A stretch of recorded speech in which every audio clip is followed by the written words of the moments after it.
Selamat berjumpa kembali di YouTube ini. Saya ingin menjelaskan tentang kapasitor kali ini. Ini nanti masih berkaitan dengan listrik statis yang kita bahas di minggu ini. Jadi kapasitor itu suatu alat yang merupakan rangkaian salah satu komponen listrik yang digunakan untuk salah satunya itu untuk menyimpan energi listrik itu dalam jangka waktu tertentu gitu. Bukan jangka waktu, dalam keadaan sementara di dalam gitu. Jadi kapasitasnya pun tidak sebesar baterai, tapi dapat juga menyimpan eh, apa elektron dalam waktu tertentu gitu. Nah, umumnya kapasitor itu eh, bentuknya seperti ini. Ya, ya, bentuknya seperti ini. Eh, Simbolnya ini disimbolkan seperti garis yang sejajar, ya. Simbolnya ini kita bikin garis. Nah, ini simbol dari kapasitor. Kasih. Nah, di pasaran itu biasanya bentuknya kayak gini. eh, Biasa ada tulisan 40 mikrofarad dan lain-lain. Kapasitor itu sendiri disebut sebagai kondensor yang merupakan alat untuk yang berfungsi menyimpan muatan dalam jumlah besar untuk sementara waktu. Ya, tapi besarnya ini tidak sebesar baterai. Gitu deh untuk sementara waktu. Nah, kata sementara waktu inilah yang menunjukkan bahwa sebenarnya kapasitor itu masih dalam masuk kategori pembahasan listrik statis. Listrik statis. Oke. Nah, sorry. Pada prinsipnya eh, kapasitor dibuat dari lempengan-lempengan bahan yang disekat dengan bahan isolator, dan isolator penyekat ini disebut dengan zat dielektrik, bahan penyekatnya disebut sebagai bahan dielektrik. Kapasitor dapat dijumpai itu di radio, TV, telepon, dan hampir semua alat elektronik di rumah kita, ya. Hampir semua alat elektronik di rumah kita dapat kita temui eh, kapasitor kalau kita buka.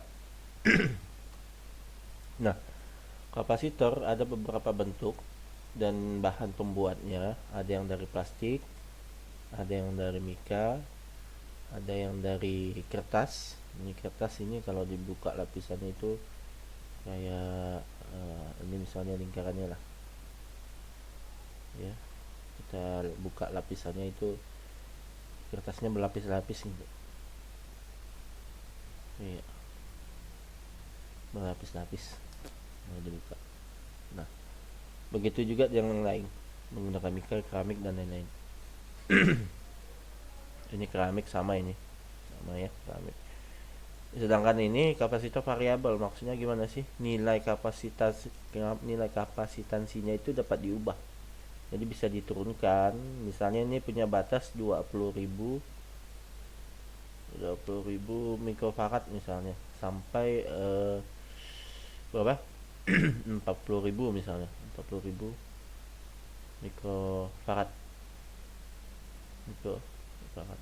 Karena nilainya itu dapat diubah dari sampai ke batas terkecil 20 sampai ke 40 gitu. Tergantung kebutuhan yang diinginkan. Ya, seperti itu. Oke, kita lanjut. Nah, ini nih. Di elektrik inilah yang disebut dengan isolatornya. Isola atau bahan utamanya seperti tadi katanya kertas, lalu mika, ya. Mika, plastik, ya, tadi kan ada plastik, terus keramik dan lain-lain. Nah, metal plate ini untuk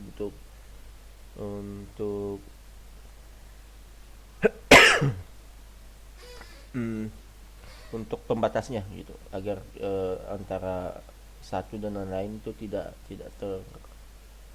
terkena langsung gitu ya. Jadi bagian paling luar itu aluminium. Nah, bagian paling luar ini merupakan aluminium. Itu kalau bentuknya kayak gini. Tapi kalau bentuknya yang lain tentunya sesuai dengan jenis bahan dan pabrikannya. Ya, ada yang bentuknya kayak kotak gitu, punya kaki. Nah itu kapasitor juga. Oke. Rangkaian. Nah rangkaian kapasitor nanti ya, ada dua, rangkaian seri, satunya paralel. Tidak jauh beda dengan rangkaian resistor yang pernah kita bahas. Kalau rangkaian seri paralelnya ini bisa juga digabungkan menjadi rangkaian seri, dan paralel ini bisa juga dibikin menjadi rangkaian seri paralel.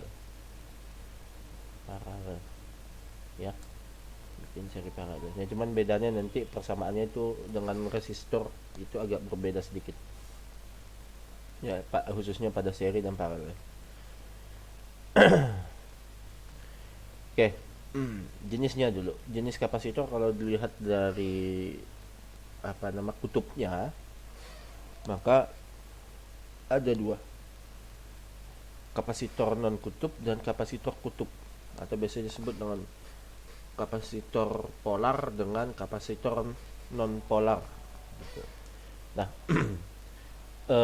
biasanya kalau kapasitor yang polar itu selalu diberi informasi oleh pabrik pembuatnya, ini tanda positif nih di sini. Misalnya ini nih, saya beli kapasitor di toko, lalu saya lihat di sini biasanya ada tanda positif, lalu di sebelah sisi lainnya itu ada tanda negatif. Tanda negatif. Nah, ini artinya kapasitor ini merupakan kapasitor polar. Gitu. Tapi kalau misalnya kapasitornya itu tidak memiliki tanda positif ataupun negatif yang dari pabrik, maka bisa dipastikan bahwa kapasitor tersebut merupakan kapasitor non polar. Nah, ini akan berkaitan dengan cara kita memperlakukannya terhadap rangkaian yang akan kita bikin nanti. Jadi tidak sembarangan. Kalau misalnya saya punya sebuah rangkaian listrik seperti ini, sumber tegangan positif negatif, lalu ada sebuah kapasitor polar misalnya, maka kalian harus menghubungkan kutub positif dari sumber tegangan ke kutub positifnya dari ini nih, dari kapasitor ya.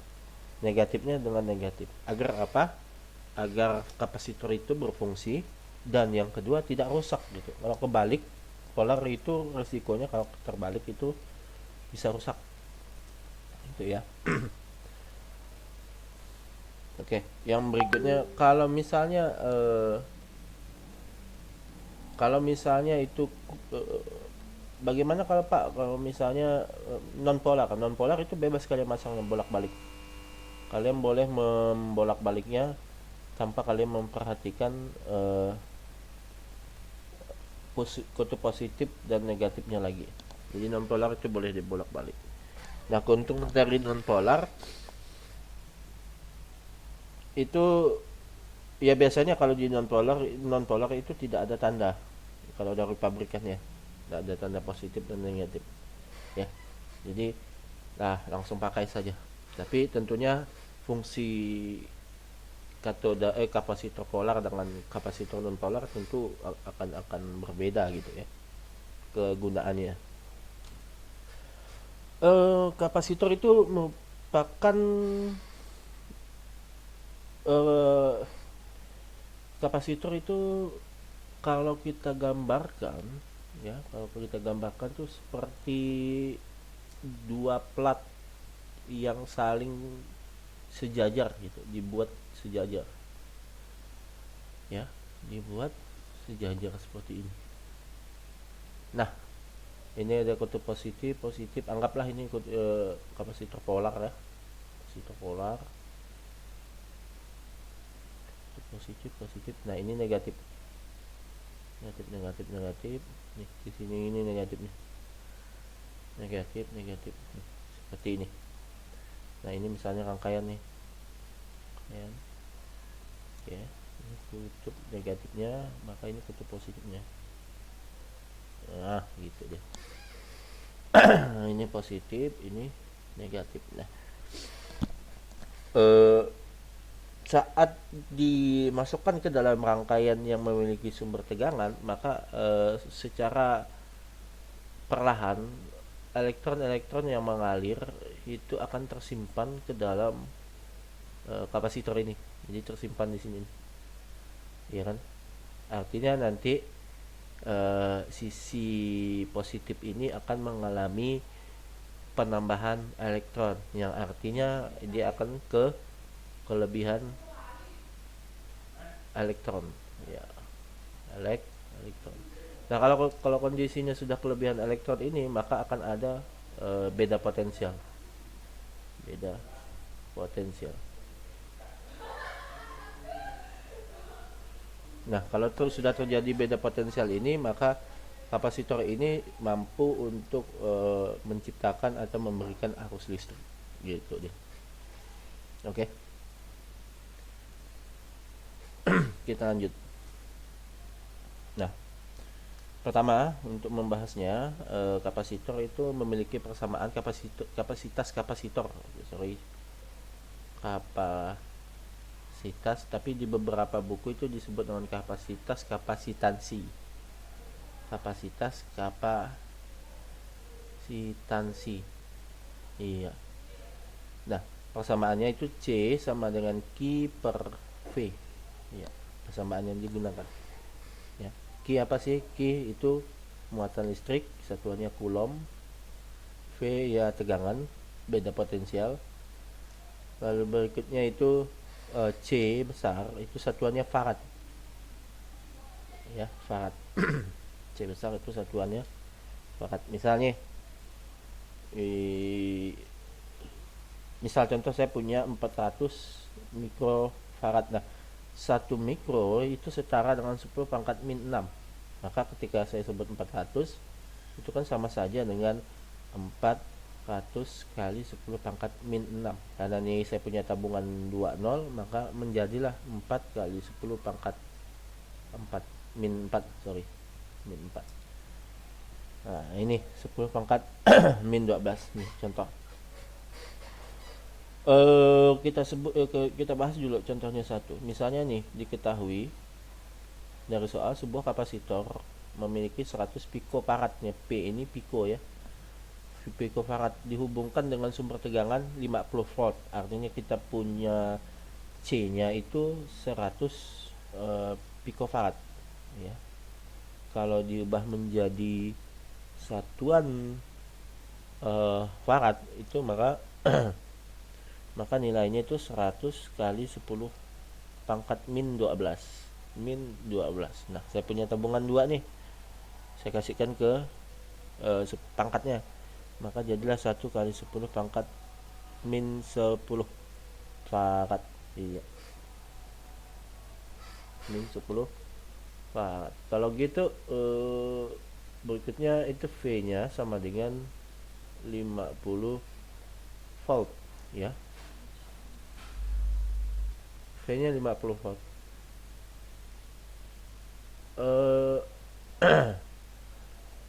Kita hitung C sama dengan Q per V sama dengan yang ditanya ini kan muatan sebenarnya. Berapakah besar muatan yang ada? Maka Q itu sama dengan C kali V. Maka nilainya 1 kali 10 pangkat min 10 ya, dikali 50.